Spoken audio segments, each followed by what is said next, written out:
ماں باپ کے ذمے بیٹی کے لیے 3 نصیحتیں ہیں۔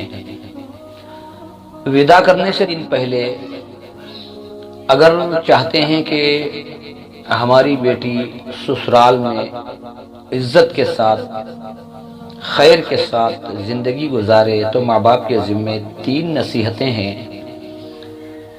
بیٹی کو ودا کرنے سے پہلے آپ بیٹی کو بٹھا کر ماں باپ یہ نصیحت کریں کہ بیٹی اب جس گھر میں تم جا رہی ہو یاد رکھو بیٹی وہ تمہارا گھر ہے، ماں باپ بن کر ہم نے تجھے اتنے سال پالا ہے، اب ہم کسی کے نکاح میں دے رہے ہیں تو بیٹی یہ سمجھنا کہ اب جس گھر میں تمہارا داخلہ ہو رہا ہے وہی تمہارا گھر ہے، اب تمہارے ذمہ ہے گھر کو بچانا یا گھر کو تباہ کرنا۔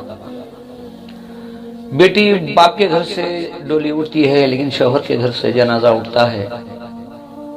تم جتنے اچھے کام اچھے اخلاق سے رہو گی اتنی ہماری شان بلند ہوگی۔ پہلی بات بیٹی وہ تمہارا گھر ہے یہ سمجھ کر رہنا۔ اور دوسری نصیحت یہ ہے کہ بیٹی زیادہ حرص نہ کرنا، طاقت سے زیادہ شوہر سے مطالبہ نہ کرنا، کیونکہ جب انسان طاقت سے زیادہ سوال کرتا ہے تو وہ نظر میں گر جاتا ہے۔ اپنی حیثیت کے موافق زندگی گزارنے کی کوشش کرنا، بڑی بڑی مانگیں نہ کرنا، دیکھنا کہیں شوہر گھر میں داخل ہوتے سمے کس پریشانی کو ساتھ لے کر داخل ہو رہا ہو، شوہر کے گھر میں آتے ہی اسے دیکھ کر مسکرانا، کیونکہ باہر کی ساری پریشانیوں کو وہ بھول جائے گا جو بیوی کو مسکراتا ہوا دیکھے گا۔ حرص نہ کرنا، طاقت سے زیادہ مانگے نہ کرنا۔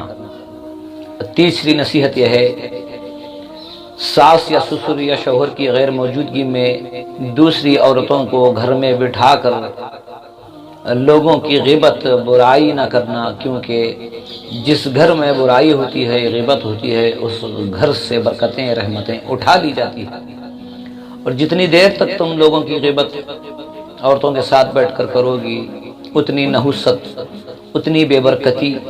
3 نصیحتیں ہیں، آپ بیٹی کو کریں، آپ دیکھیں انشاءاللہ وہ آپ کا بھی نام بلند کرے گی اور اس کی بھی زندگی باغ و بہار ہو جائے گی۔ اللہ سے دعا کرو اللہ تعالی ہم تمام کو بھی عقل سلیم عطا فرمائے، دین کی صحیح سمجھ عطا فرمائے اور اس کے مطابق زندگی گزارنے کی توفیق عطا فرمائے۔